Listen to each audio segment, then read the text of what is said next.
우리 이 시간 철야 때 함께 볼 말씀은 고린도후서 5장 15절부터 17절의 말씀입니다. 고린도후서 5장 15절부터 17절의 말씀, 우리 세 구절을 우리 다 같이 합독하도록 하겠습니다. 그가 모든 사람을 대신하여 죽으심은 살아있는 자들로 하여금 다시는 그들 자신을 위하여 살지 않고 오직 그들을 대신하여 죽었다가 다시 살아나신 이를 위하여 살게 하려 함이라. 그러므로 우리가 이제부터는 어떤 사람도 육신을 따라 알지 아니하노라. 비록 우리가 그리스도도 육신을 따라 알았으나 이제부터는 그같이 알지 아니하노라. 그런즉 누구든지 그리스도 안에 있으면 새로운 피조물이라.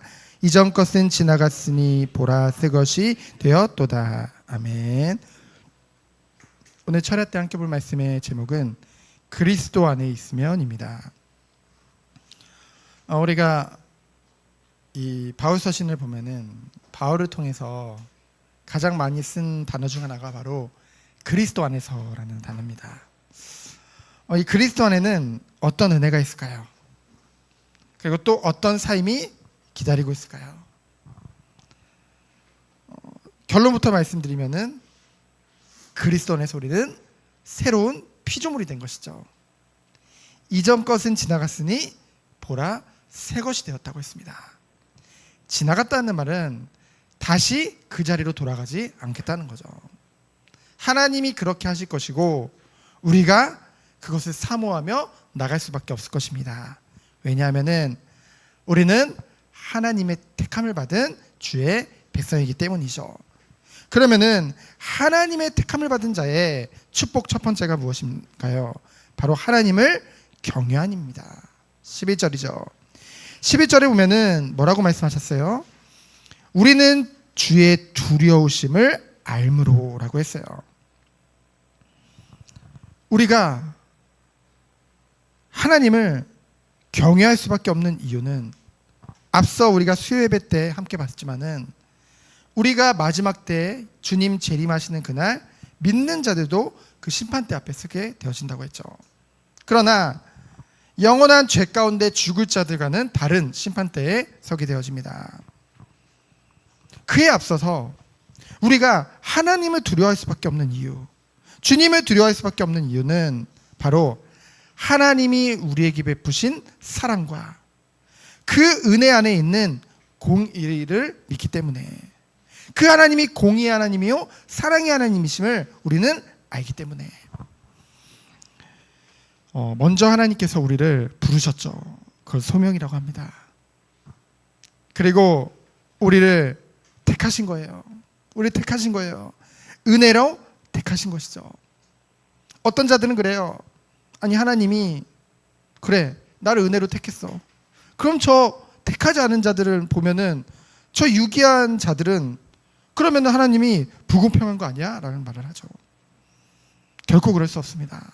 왜냐하면은 원래 인간, 한마디로 아담과 하와 이후의 원죄 가운데 있는 그 인간들은 다 죄인이죠. 그 죄의 삭스로 말미암아 영원한 멸망 가운데 갈 수밖에 없습니다. 그래서 그들이 구원받지 못하고 그 죄로 인해서 멸망당하는 것은 그건 불공평한 게 아니죠. 하나님의 공의인 것입니다. 근데 그들 중에 하나님이 은혜로 우리를 택하셨어요. 그래서 그것이 은혜라는 거죠. 그래서 죄인된 우리를 구원하신 것은 하나님의 전적인 사랑과 은혜인 줄 믿습니다. 그래서 뭐예요? 우리는 감사한 것이죠. 그래서 하나님의 예정하심, 택하심에 대해서는 우리가 알 수 있는 것이 아니에요. 그렇죠?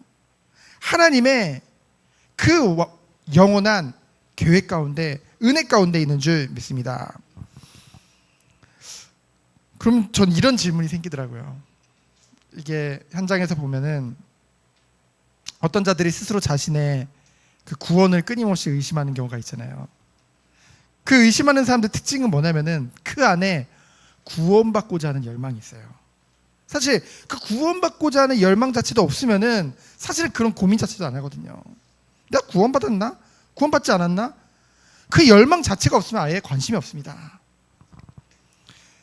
그래서 제가 예전에 잘 모를 때는 그런 고민을 했어요. 그러면 하나님이 처음부터 유기한 자를 계획해놨으면은 만약에 유기한 자가 그 구원을 너무 받고 싶어요. 그래도 못 받는 거냐 이런 생각이 들더라고요. 근데 아니죠. 구원을 열망하는 자는 그것이 바로 구원하기로 예정하셨다는 그 계획임을 우리는 알 수 있는 것이죠. 한마디로 구원을 열망하는 자가 바로 구원에 예정된 자입니다. 반대로 선택받은 자가 구원에 관심 없다? 여기서 말하는 구원이라는 것은요, 칭의 구원뿐만이 아니라 우리의 삶을 통해서 끊임없이 주님을 닮아가는, 주님을 따를 수밖에 없는 그 성화 구원과 마지막 때에 부활의 몸을 입고 완전한 의로운 몸을 입게 되어지는 그 영화 구원과 그것에 전혀 관심이 없을 수 있을까? 선택받은 자가 그렇다면 그것에 구원에 관심 없다고 그러면 어떻게 될까라는 생각을 해봤어요. 구원에 관심이 없는 자는 다 유기된 자입니다. 그렇죠? 그래서 우리는 바로 판단할 수 있는 것이 아니에요, 우리가. 그렇죠? 물론 처음에 구원에 대한 열망이 없다가 나중에 구원에 대한 열망이 생길 수도 있고요. 때로는 그러나 우리가 믿는 건 뭐예요? 구원의 열망을 가진 자는 끝까지 하나님이 모든 고난과 모든 불신앙을 다 인내하고 이겨내고 결국은 구원받도록 하나님이 이끌어 주신다. 그것을 우리는 믿는 것이죠. 그래서 이 예정과 하나님의 부르심과 하나님의 완전한 사랑을 아는 자는 하나님을 경외할 수밖에 없는 것입니다. 하나님을 너무나 사랑하고 존경하며 반대로 공의한 하나님이시기 때문에 두려워하시기 때문에. 그러면은 이 하나님을 경외하는 자는 어떤 삶을 살게 되나요? 바로 13절로 16절이죠. 주를 위한 삶을 사는 줄 믿습니다. 바울이 고백을 하는 거예요. 저 거짓 사도들이 바울 보고 미쳤다고 그래요. 야, 저 정신이 온전하지 않다. 별의별 말을 다 합니다. 그때 13절에 보니까 바울이 얘기하죠. 내가 많이 미쳤어도 하나님을 위한 것이요. 내가 정신이 온전하지 못해도 온전하여도 너희를 곧 성도를 위한 것이다. 분명히 고백을 하고 있습니다. 많이 미쳤어도 하나님 위한 것이요. 정신이 온전하여도 너희 곧 성도를 위한 것이다. 주의 종의 중심과 그 주의 종의 사역의 목적을 우리는 알 수 있죠. 여기서 어쨌든 바울하면은 하나님이 쓰신 종이잖아요. 그렇죠? 하나님이 쓰신 목회자잖아요. 하나님이 쓰신 전도자잖아요. 그는요 뭐예요? 자기 중심이 아니라 오직 하나님과 성도 중심일 수밖에 없다는 거죠. 그래서 성경에는요, 우리가 성경을 잘 보면은 거짓 사도와 진정한 하나님의 종을 구별할 수 있습니다. 충분히 구별할 수 있어요. 자기 중심이 아니라 오직 하나님과 성도를 위한 성도 중심이었죠. 왜요? 그 다음 절에 있죠. 그리스도의 사랑이 그를 강권하기 때문에. 바울이요, 이 어릴 때부터 성경을 듣고 자랐어요. 누구보다 성경에 대한 지식이 해박했습니다. 굉장한 사람이었어요. 그리고 율법으로 흠이 없는 자였어요. 그게 바로 바울입니다. 그래서요, 바울이 보니까 말도 안 되는 거거든요. 저 나사렛에서 자기가 하나님 아들이라고 나타난 예수님이 결코 메시아라고 인정이 안 되는 거예요. 그래가지고 살기가 등등해서 그들을 죽이려고 또 가고 있는데 그 순간 부활의 주님이 찾아오셨죠. 빛이 비춰진 거예요. 그 다메섹 도상에서 주님을 만나게 되어지죠. 그때 바울에게 온 것이 뭔가요? 내가 그토록 핍박하던 자가, 내가 그토록 미워했던 자가 메시아 하나님이셨구나, 그리스도였구나. 그러면서 완전히 내가 이제껏 기다렸던 그분이 바로 저분이구나 깨달았어요. 회심했죠. 회개하고 회심했다는 거 뭐예요? 주님을 따르기로 한 거예요. 그래서 부활의 주님께 완전히 붙잡힌 바 된 것, 그 사랑에 완전히 붙잡힌 바 된 것이죠. 바울이요, 그래서 그 은혜 안에 있기에 오직 그 축복과 정말 그리스도 중심이 있는 자라고 한다면은 자기 중심이 될 수 없어요. 오직 하나님이 세우신 그 교회야, 그 교회 안에 부름을 받은 그 성도를 위해 섬기고 헌신할 수밖에 없다는 것이죠. 그래서 한 사람이 모든 사람을 대신해서 죽었다고 했습니다. 오늘 말씀해 보니까 대속이죠. 그 안에서 모든 사람이 죽었다고 했어요. 여기서 모든 사람은 구원받은 자, 택함 받은 자를 말합니다. 예수님이 우리의 죄를 위해 대신 죽으셨죠. 그 그리스도가 십자가에 못 박힐 때 우리 또한 같이 못 박혀 죽은 것입니다. 갈라디아 2장 20절이죠. 그리스도와 함께 십자가에 못 박혔나니. 그런즉 뭐예요? 15절 말씀과 같이 15절에 보니까 오늘 뭐라고 말씀했어요? 그가 모든 사람을 대신하여 죽으심은 살아있는 자들로 하여금 다시는 그들 자신을 위하여 살지 않고 오직 그들을 대신하여 죽었다가 다시 살아나신 이를 위하여 살게 하려 함이니라. 내가 그리스도와 함께 십자가에 못 박혔나니 그런즉 이제 내가 산 것이 아니요 오직 내 안에 그리스도께서 사신 것이라. 이제 내가 육체 가운데 사는 이유가 뭐예요? 오직 하나님의 그 사랑과 은혜를 나타내기 위해서. 이런 고백을 할 수밖에 없습니다. 그래서 다시는 우리만을 위한 삶이 아니라 오직 우리를 대신하여 죽었다가 다시 살아나신 이를 위한 삶으로 완전히 바뀌게 되어진다는 것이죠.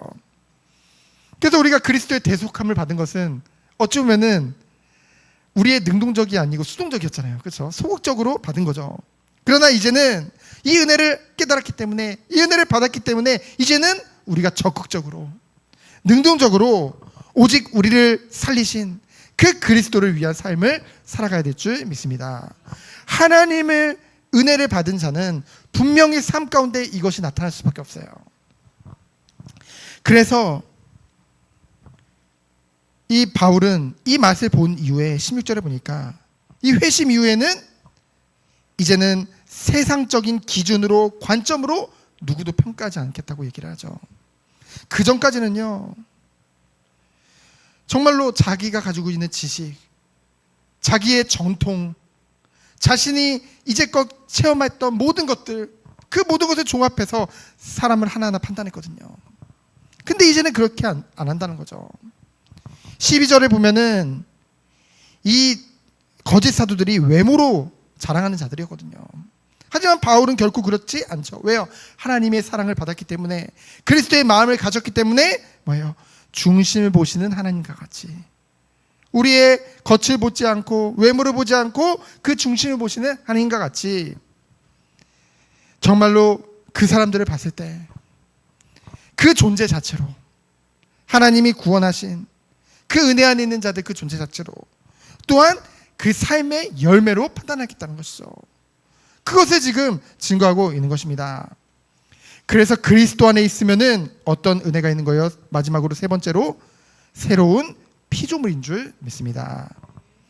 그리스도 안에 있다는 것은 뭐예요? 우리는 그러죠. 그리스도가 내 안에 있다라고 하는데요. 우리가 그리스도 안에 있는 거예요. 내가 그 안에, 그가 내 안에 있는 것은 뭐예요? 바로 그리스도와 완전히 연합됨을 말합니다. 예수님이 십자가에서 우리 죄를 위해서 죽으셨잖아요. 아무 죄가 없으신 그분이, 완전 의로우신 그분이 우리 죄를 위해서 대신 죽으신 거예요. 그 공로로 말미암아 우리가 죄의 권세로부터 해방받고 새 생명을 얻은 줄 믿습니다. 그리스도의 의가 우리에게 전가된 거예요. 그래서 우리는 알아야 돼요. 항상 하나님과의 관계 속에 그 가운데 누가 계신 거예요? 중보자 예수 그리스도가 계신 것이죠.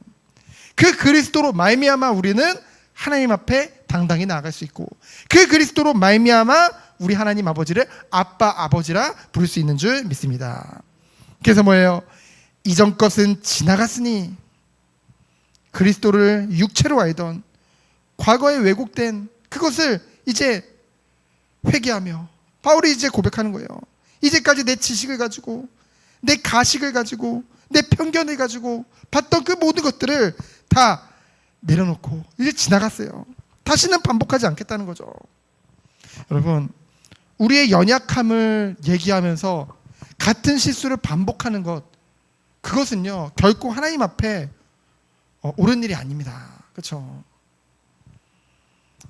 이전 것은 지나갔으니 보라 새 것이 되었도다. 우리에게 생명을 주신 것입니다. 그리스도의 완전한 은혜 안에서 생명을 주신 거예요. 이제껏 우리가 바라봤던, 그리고 우리가 자기중심적으로 살 수밖에 없었던 그 옛사람은 지나간 거예요. 과거의 것이죠. 이제는 에베소서 4장 24절 말씀과 같이 의와 진리의 거룩함으로 지으심을 받은 새로운 피조물이 된 줄 믿습니다. 그래서 이러한 삶은 어떤 삶이에요? 자기 유익을 구하지 않는 삶. 근데 거기서만 머무는 게 아니죠. 자기 유익을 구하지 않는 삶에서만 머무는 것이 아니라 이제는 누구를 위한 삶을 사는 거예요? 오직 그리스도를 위한 삶. 완전히 바뀌는 거죠. 우리가 이제까지는 내 육신적으로 만족을 주는 그 그리스도를 찾았어요. 그게 복음이었어요, 내게는. 그러나 이제는 나는 완전히 십자가에서 못 받고, 이제는 이 모든 것을 완성하신 그 그리스도를 나의 주님으로 따르고 주님으로 인정하고 오직 주님만을 바라보는 것, 그것이 새로운 피조물의 삶인 줄 믿습니다. 그래서 우리의 궁극적인 삶의 목적이 완전히 달라진 거죠. 오직 하나님의 영광을 위한 삶. 언제 하나님이 영광 받으시나요? 하나님을 사랑하고 하나님이 받으신 우리에게 베풀어 주신 사랑을 가지고 이웃을 사랑하며 형제를 사랑할 때. 그래서 결론입니다. 그리스도 안에 있으면 새로운 피조물이에요.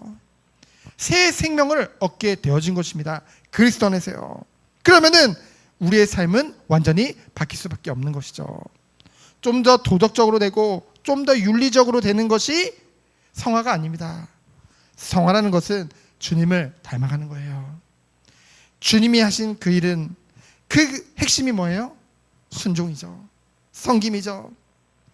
정말 우리가 하나님의 말씀에 순종하여 우리의 삶 가운데 정말 우리가 세상 가운데 빛과 소금으로 우리의 삶을 거룩한 산 제사로 드리는 우리 모든 성도님들 되어지기를 예수 그리스도 이름으로 축원드립니다. 시작 기도합니다.